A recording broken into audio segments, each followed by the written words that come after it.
ढुक्कानन्दले बनाउनु ल्याएर भाग गर्दैन गाइस यो चाहिँ हैन महेन्द्रपुरमा यसरी अन्डापुरी बन्छ हैन कति बजे खुल्छ रे दिनमा 1 बजेबाट स्टार्ट हुन्छ तर यहाँ आउने चाहिँ 7 बजेपछि यहाँ चाहिँ 7 बजेपछि आउनुहुन्छ पछाडी चाहिँ 7 बजेपछि दिउँसो उतामा कोरियन होटलको अगाडि सटर छ त्यसमा आउँछ दिनमा ए दिनमा चाहिँ त्यहाँ हो दिनमा खान मन लाग्यो नि त्यहाँ आउँदा हुन्छ हैन होटलको अगाडि 7:30 बजेसम्म त्यहाँ हुन्छ ओके उहाँले चाहिँ यसरी बनाउनुहुन्छ है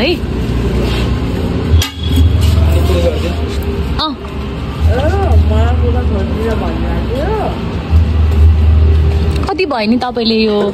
काम स्टार्ट गर्नुभएको हाम्रो गरेको यो तपाईको 30 वर्ष 30 वर्ष भयो यही गर्न थाल्नु भएको सुरुमा चाहिँ मान्द्रपुलमा थियो त्यहाँबाट अब पछि उताबाट सार्दा यहाँसम्म आइपुगेछु अब यही चाहिँ अस्थायी भयो हाम्रो सटर पनि भयो हजुर त्यही वास्तोला थरमा हजुर मेडिकल लाइन बेलुकाको दोकानदारी यहाँ हो हुलाक पछाडि बेलुका चाहिँ यहाँ बस्नुहुन्छ कम पछाडि हो हजुर दिनमा चाहिँ उता हो वास्तोला थरमा गल्लीमा ओपन हाउसको पछाडि ओके बेलुका कति बजेसम्म बस्नुहुन्छ बेलुका राति 10 बजेसम्म 10 बजेसम्म यहाँ आउनलाई चाहिँ हैन पोखराको मान्छेहरू आउनु पर्यो भने चाहिँ ठ्याक्क महेन्द्रपुलको यसरी यो मेडिकल लाइन खोज्दै आउनु भयो भने Pokhara pharmacy Gandaki dental clinic छ हैन अनि यहाँनिर यसरी बस्नुहुन्छ उहाँ दाइ चाहिँ यसरी बस्नुहुन्छ हजुरको नाम भनिदिनु न मलाई हाम्रो नाम दिनेश शाह हो दिनेश शाह तपाईँ चाहिँ यहाँ नेपाली चाहिँ हैन तराई हो यहीँकै हो ए वीरगन्जकै हुनुहुन्छ यहाँ यत्रो वर्ष भयो है आएर यसरी बिजनेस गर्नुभएको कतिको आउनुहुन्छ नि मान्छेहरू चाहिँ मान्छेहरू ठिकै आउँछ मान्छेहरू आउनुहुन्छ मान्छेको कमी हुँदैन मान्छे चाहिँ ठिकै हो हजुर तर कारोबार चलिरहेछ हजुर दिक्कत केही छैन हजुर ग्राहकीको मन सन्तुष्टि सब मिल्छ हाम्रोमा त्यही त एकदम मिठो पनि बनाउनु हुँदो रहेछ हुन्छ स्वादिलो नै हुन्छ हजुर बोली पनि मिठो छ हामीहरूको चर्को बोली छैन त्यो त देखे अनि यहाँ चाहिँ सँगसँगै हो हामीहरू हजुर ताजा हो दिनको दिन खाजा पाउँछ हजुर त्यही त मैले यहाँ पानीपुरी पाउँछ अन्त अन्डापुरी पानीपुरी दहीपुरी सबै पुरी पाउँछ सबै पाउँछ भन्नुभयो उहाँले उहाँ चाहिँ मान्छे एकदम रमाइलो पनि हुनुहुँदो रहेछ त्यही भएर पनि मैले यहाँ क्यामेरा निकालिहालेँ म भिडियो बनाउँछु भनेर उहाँले चाहिँ सफा छ खाना पनि त्यस्तो अप्ठ्यारो मान्नु पर्ने खालको छैन उहाँले सफा गरेर बनाउनुहुन्छ तपाईहरु पनि आउनु पर्यो भने ठ्याक्क यो मेडिकल लाइनमा यसरी आउनु उहाँले त पानीपुरी पनि त्यही साइडमै राख्नुहुन्छ म त पानीपुरी खानालाई चाहिँ कस्तो बनाउनुहुन्छ भनेर यहाँ कुर्दैछु है अनि मैले चाहिँ अन्डापुरी चाहिँ खाएँ मैले र बहिनीले चाहिँ ठिक छ नि क्यामेरा एङ्गल मैले र बहिनीले चाहिँ अन्डापुरी खायौँ अनि कस्तो दामी लाग्यो कि त्यसपछि उहाँले चाहिँ अलिअलि हँसाउनु भयो अनि अलिअलि हँसाउन थालिसकेपछि अब मैले होइन टाइम मेरो भिडियोलाई कन्टेन्ट चाहिहाल्यो मेरो युट्युबमा हेरिहाल्न मिलिहाल्ने खालको भिडियो पनि पाएँ भनेर चाहिँ अनि हामी चाहिँ क्यामेरा ठडाएपछि फेरि बोल्न लगाउने मान्छे छ कस्तो लागिरहेछ बहिन मलाई त लागिरहेछ अनि तँलाई चाहिँ अन्डापुरी कस्तो लाग्यो अनि त्यो पार्टी चाहिँ बहिनीको त्यो पार्टी चाहिँ बहिनीको ल बहिनीको पार्टी यस अनि फाइनली हाम्रो पानीपुरी पनि आइपुग्यो अनि पानीपुरीको टेस्ट चाहिँ तैँले गर्ने हो सुरुमा कस्तो लाग्यो भन्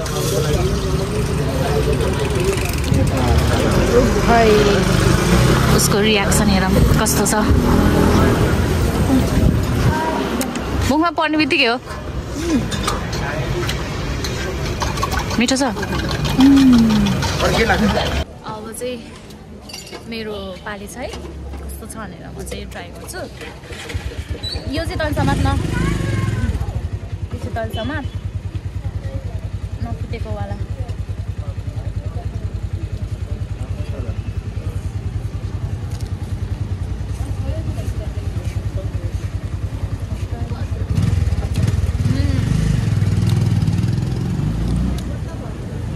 दामी छ मलाई चाहिँ दामी खानु मन लाग्यो नि यस्तै हो तर यस्तै यस्तै पाइयो हैन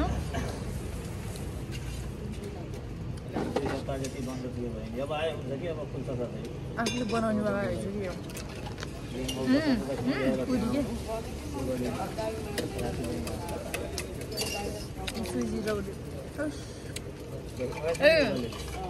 त्यो उसवाला नभएको कस्तो कालो आफूमा तर एडिट गरेर गोरो त बनाउनै पर्ने भयो फ्रन्ट क्यामेरा हो नि त कस्तो क्रेभिङ भएको मलाई पानीपुरीको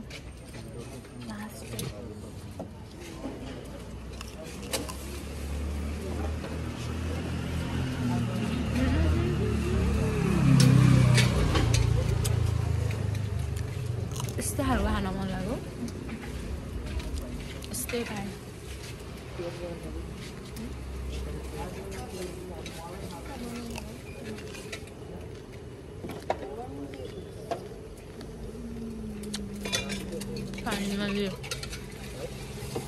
मन्दिरपुरमा आएर यति काम भयो हाम्रो आफ्टर ड्युटी अनि यस्तो के पानीपुरी खाना भातपट्टि नितिर पनि जानुहुन्थ्यो होइन पानीमा आएर खान पाइन्छ नि त यहाँ यसरी ठेलामा खाएपछि यो पानी सकिए पनि त्यही भएर हो कि वास्तवमा त्यही पानी दिनु कस्तो पानी मैले त्यही त भने कि यो गइहाल्यो क्या हो यो 1 कप पानी दिनु न के वास्तवमा म यो महेन्द्रपुलमा 10 बजे नलाग्ने बेलामा के खोज्दै हिँडेँ हो आइसक्रिम यस्तो साह्रो क्रेभिङ त हुनुहुन्न त्यही पनि फोनवाला ती हो कि म अनि आइसक्रिमको क्रेभिङ भएर आइसक्रिम खोज्दै हिँडेको मान्छे महेन्द्रपुलमा रातिको 10 बज्न लागिसक्यो होइन मिल्कसेक खानालाई पसिमा भयो यस्तो कडा छ यसरी महेन्द्रपुलमा त यहाँ त के पाउँदो रहेछ राति आउनु पर्दो रहेछ के खाना त घिच्न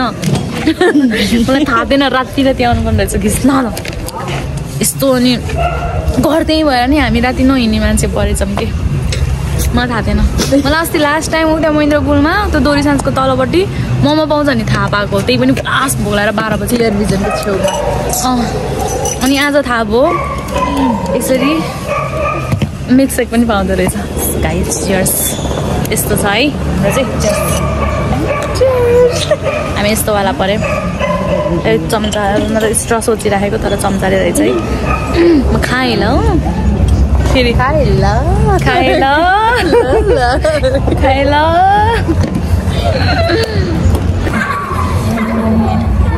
यहाँ चाहिँ यसरी ट्राई गर्दैछु खाएँ ल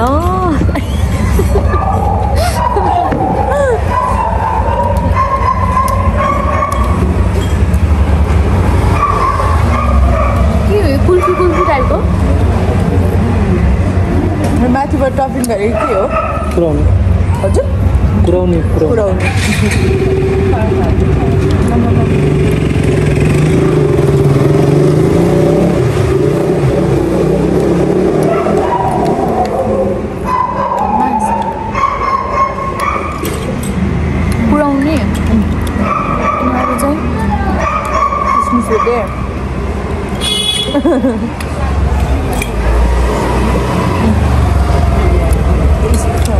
दामी छ दामी है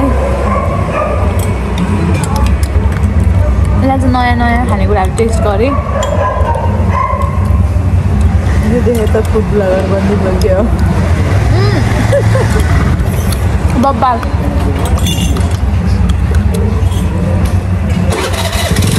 यस्तो बब्बाल गाइज म चाहिँ खानामा बिजी छु होइन अहिले खाइसकेपछि म भन्छु यहाँको के थियो भनेर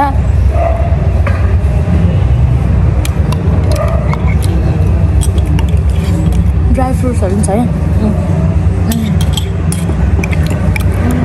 कसम चाहिँ आइसक्रिमको क्रेभिङ भएर आगोमा कस्तो बुझ्यो अझ गर्मी बढेपछि पनि झन् मिठो लाग्छ यस्तो मिठो भयो my first finally I'm done लाउनु अब म चाहिँ सोध्न मिलेको चाहिँ सोध्छु हैन यहाँ अब के भन्नुहुन्छ ल तपाईहरुलाई चाहिँ हैन एकदम गर्मीमा यस्तो मिठोवाला मिल्क शेक मैले तपाईलाई अघि भिडियोमा देखाएँ त्यो खान मन छ नि आउनु अनि यो रातिको बेलामा चाहिँ मजाले 200 रुपैयाँ लिएर आएपछि त्यहाँ गएर मैले अघि चाहिँ के खाएँ अंडा पुरी खाएँ भने यहाँ आएर मिल्क शेक खाएपछि तपाईको पेट चाहिँ मजाले भरिन्छ आनन्दै हुन्छ हजुरलाई एउटा दुईटा कुरा सोधा कति भयो नि हजुर यसरी यो व्यापार गर्नुभएको 20 वर्ष लाग्यो 20 वर्ष यही गर्नुभएको यही महेन्द्रपुलमै बसेर गर्नुभयो हजुर अनि यो गर्दाखेरि चाहिँ मान्छेहरु चाहिँ कतिको खुसी हुनुहुन्छ त यो तपाईले यो मिल्क शेक बनाउँदाखेरि चाहिँ कतिको आउनुहुन्छ ग्राहकहरु गर्मीको बेलामा धेरै आउनुहुन्छ यो जाडोको बेलामा त चलाउनुहुन्न तपाईले है अहिले चाहिँ फेरि बल्ल अहिले स्टार्ट 2 घण्टाको लागि जम्मा 8 बजेदेखि 10 बजेसम्म रातिमा सधैँ हुने चाहिँ 8 बजेदेखि यतिमा नै 8 बजेदेखि 10 बजेसम्म बस्नुहुन्छ यही एरियामा मात्रै बस्नुहुन्छ हैन यही लाइनमा यहाँ आउन तल हजुरको नाम नि उपेन्द्र हस् थ्यांक यू हजुरहरु चाहिँ आउन मन छ भने हजुरहरुलाई चाहिँ यस्तो मिठोवाला महेन्द्रपुलमा बेलुकामा चाहिँ अब अचानक हुन्छ नि लोकल खानेकुराहरु खान मलाई अथवा गोजीमा बजेट कम छ भनेदेखि चाहिँ 200 रुपैयाँ बोकेर आयो भने यसरी यो मेडिकल लाइनमा त्यो लाइनमा चाहिँ अन्डापुरीहरु